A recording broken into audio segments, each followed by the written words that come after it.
Table Chat for men by men has been happening every Saturday in the month of November. Today, we're chatting to dads with children on the spectrum, dads with kids on the spectrum. And now, such a delight to say welcome to Cedric, who is joining us via StreamYard to be able to have this conversation. Cedric, good afternoon, sir. Love your Springbok jersey. Ready for the game that kicks off at 5 o'clock, hey? Or 10 past 5, we should say. Thank you. Yes, definitely. Yes, we're here to support one another. Exactly. We got to support one another. And I got to just say, if it wasn't, I was in two minds of, do I put on my Springbok jersey or not? Normally, I would be wearing a Springbok jersey this time of the afternoon. But I thought, you know what? I want to make that this content can live for as long as it needs to live on video and on whichever spaces it goes onto, so that we can help as many dads as possible. Because let's be honest, being a dad of a child on the autism spectrum is not an easy thing. So, Cedric, on that note, tell us a little bit about your journey as a dad of a 16-year-old autistic teenager. Okay. Can you guys hear me clearly? Yes, we can definitely hear you clearly. Thank you. Okay, thank you. Hi, my name is Cedric. My wife's name is Gaino. We are the parents of Zachary Jed, lovely, handsome 16-year-old autistic boy. He's just a pleasure to have, and also, regardless of his challenges, we are so blessed to have him.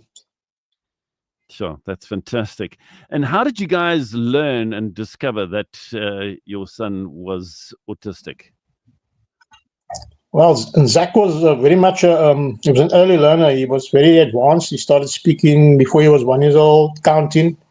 He could call us mom, dad, the dog's name, everything. And then all of a sudden, there was a reverse after his first birthday.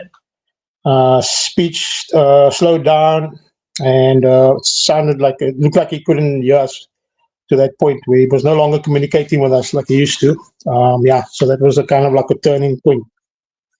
And some people would ask you, Cedric, but was there not like some kind of a weird disease or something that happened? You know, you hear of children that fall or get bumped or accidents or what have you. Okay. The only thing I can really think of significantly would be the time he spent quite a lot of time. He was rushed to hospital with giardia, picked up a parasite. So he was treated quite extensively, obviously with medication. Strong meds had to be used to rid him of the giardia, which was quite hectic, caused severe diarrhea. So we had to do a turnaround. That was quite hectic for him. So I think that could also have been possibly one of the triggers. Not to say that we've proven that or anything like that, but that seems to have also played a role in the whole change. No, for sure. And then, Cedric, let's just talk about it. What does your life look like? How do you, as a family, go about doing everyday life? Because that's the thing. It's not something that you can control. It's not something that you can even predict. No, definitely not. And also, you have to be very organized when you've got a child with special needs. Any changes that you make, even small changes, that could affect them extensively. Their daily routine, set times, getting up, the way they do their cleaning, breakfast, whatever, dressing. If there's anything that's totally out of the external, the norm, that can really upset their day or, just try and throw them out. So it's been quite hectic to adjust to that type of scenario, but also it's helping us also. You have to be more organized than your child, in order for them to succeed. Yeah. What kind of strain has it put on your marriage, if you don't mind me asking, Cedric? If you look at statistics, even in general, besides me and my wife personally, obviously there's huge scenarios where you find that when you identify as a special needs family, you find support systems just disappearing. You're talking spiritual support from government, support wherever. You just find that you have to look for your tribe. If you don't find your tribe, you're going to be lost, really, because you find all of a sudden, even from the spiritual point, it's just like people either, you'll find out who's there for you, and then on the other hand, you'll find out that there's a lot of people that just disappear out of your life. That is the reality of special needs, even besides autism, special needs in general. Exactly. If No, you spot on. My heart goes out to you. I have a small idea because I too am a dad of a special needs child, a little girl who on the 16th of December will be turning 14. And oh, it lovely. hasn't been easy. But yeah, Yes. she's an amazing girl at times. Do you also find that? Let's just dad to dad. Do you also find it that there are moments where your teenager is this incredible human being, loving, caring, thoughtful, all those things, and then a moment later, it's like there's something wrong completely. Yes, yes, they can actually become very sad. I think with Zach, for example, I think he knows that he's struggling to identify and speak with us. We've learned how to communicate with him, with he's non-verbal, obviously, low in functioning, so it's quite a challenge. But over the years, we've kind of built up a kind of a way of communicating. My wife and I, we know, and maybe certain individuals, maybe his teachers at school, they understand him, to that point. But yes, there could be quite a contrast. The child could be very happy, and all of a sudden they get very sad and withdrawn. And also being a teenager, throwing the hormones and puberty, that's quite a mixed bag. That's a different type of, I always say to the younger parents, when your child becomes a teenager, you're going to have a different kind of special needs child. It's a different journey. It's the next chapter. They must kind of psychologically prepare themselves for that, because there's just a difference. You find that all parents, yes, neurotypical as well, but when it comes to special needs, it's on another level, extreme level. Yeah, I think you can identify what I'm speaking about. Fully. Yeah. And let's just talk about that. Some of those everyday challenges. Maybe it's sensory issues, maybe it's schooling issues, communication, as you touched on, behavior. How do you approach these different issues that your child experiences? Okay, we actually quite blessed to actually have been quite early involved already with Autism Connect, with Nikita Pepe and with Autism Connect. There's always been a good support from that side with the teachers. Zach's also always linked up, and he's kind of bonded with his teachers, which is good, I mean, I'm sure if you've spoken to Nikki, she's obviously spoken about a very good crew, a supportive staff. So that kind of complements things that we need to, overcome. Because we've got open dialogue. If Zach has got a problem, for example, he's been picking himself, which is quite traumatic, then I could actually contact his teacher and ask to look out for that, just make sure he's, because he bleeds. He bleeds when he does stuff like that, which is quite hectic. So that kind of synergy with, my wife and I at home working on things and having the support at the center as well. So does kind of bring us out of a lot of those things. We've had previously also, there was people that I can actually identify with who actually came on board. I remember I can mention a very close friend of mine, Donovan. He's a guy that actually came in. He's a special needs educator. He would personally break away from his family and come and help me, and it's kind of support that you need when you didn't know like what's going on with your child. And then that's the kind of guys that you really kind of bond with. Definitely. Let's talk about that support structure, and you touched so beautifully on it, to have people that are in your corner, that are there Yes. to just be a help, a support. Even like for my wife and I to find a babysitter, we've got literally 3 young ladies' contact details whom we, whenever we need to do something or want to do something, we have to ask them, hey, are you available? Is it possible? How are we going to navigate this whole thing? But talk to us about your personal support structure that you have. Yes, that's a good thing you mentioned that now. We've got a lot of, if you think about it, especially the couples, the special needs couples that we never like really go on dates any longer. For a lot of the couples, it's like, this is like unusual. Whenever there's something that comes up. There was a time when Zach was younger when we used to have people, like yourselves, where we could call on people. Basically, this time is you find that Zach's got his auntie, Auntie Dickie, we can actually call on, and she's the only one really that really can actually be there. And this is the first time now, about a week ago, my wife and I actually went out. We went out actually, for a night. We can actually just relax, that type of thing. So it's been quite hectic. But like I said, you gotta keep the romance alive as well, also. And I've been having some health challenges myself, which has also caused a bit of your special needs family, and then you have health challenges yourself. So you got to try and stay as healthy as possible to be there for your child. That's always a concern.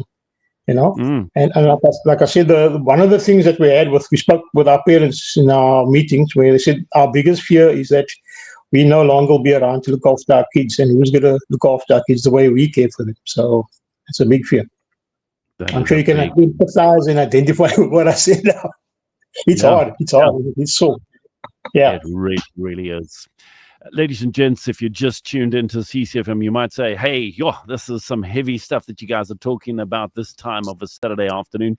Yes, we need to talk about these important things. It's The Den. It's a roundtable discussion for men by men. And I'm joined via StreamYard with Cedric from Skalkwijk. He is the dad of 6-year-old Zach, a child who's on the autism spectrum. And we're just talking and unpacking this thing a little bit more before rugby gets started soon. But let's talk about it. What encouragement or advice would you give to other Christian dads who find themselves parenting a child who's on the special needs spectrum or autism spectrum, especially dads who might be struggling with discouragement, guilt, shame, or even just plain nasty fatigue? Yes. I think there's a lot of with dads. We notice that there's quite a difference between the way dads and moms actually identify with it. Some of the dads take much longer or still trying to get to the reality of the child being special needs. And a lot of dads, when you got a son, you're always thinking about sports and about things like that. Even in the case of your daughter doing ballet and the lot. So you remember that one of the important things that we were told is that every little milestone is a big milestone for us. Whether your child's going to be independent, start dressing themselves, helping themselves in the toilet. Those are the major milestones. So I think a lot of the parents need to realize that, and not just think about, the matric ball's coming up, university, stuff like that. So like for us, we have to measure milestones differently. So get to the reality of that. You got to get to the reality of it. Don't live in that world where you're going to be alone and you get turn to alcohol, drugs, and stuff like that. As a Christian, if you look at the perspective, God is there for you. There's many times when you can't just depend on your family, just in the case of your spouse, whatever, but you know that God is always there. And don't even judge yourself. There's many times. If you look at in the readings in the Bible where there was a blind guy, and then the disciples asked Jesus, Yeshua, who sinned? Did he sin or did his parents sin? That type of thing. And Jesus had a good response. We said that gives us an opportunity for God to show, His work. The works of wonder, and that's amazing. It's an opportunity. I've actually become a better person spiritually, and whatever the case may be, because of Zach. It's always like you measure yourself better, where you think to yourself, there's always room for self improvement. And as a dad, just remember you're not alone. We're reaching out. Yeah. We got a special needs group. We always encourage parents to be with us, and there are people that's there for you. You're not going to be alone in the fight. There we go. Yeah. I don't want to keep you too much longer, Cedric. I definitely don't, because I know the game's about to start. But do want to just ask you one more question, and that is starting with the comment that J. John said, amazing evangelist, pastor. He said, Yes. when he thinks about his Christian faith, he says, well, it's like your faith is like a crutch that you've got. You're so weak, you need this crutch called Christianity. And he says, yes, I am weak. I'm fallen. I'm broken. And if that is going to help me, then I'm so grateful for it. And I'm paraphrasing horribly. But that is the point that I also want to just drive home for dads like you, Cedric, and what you've just said. Yeah. There is a God who loves you, who is there for you. And we, dads, men, need to be real, to say, I'm weak, I'm failing, I'm struggling.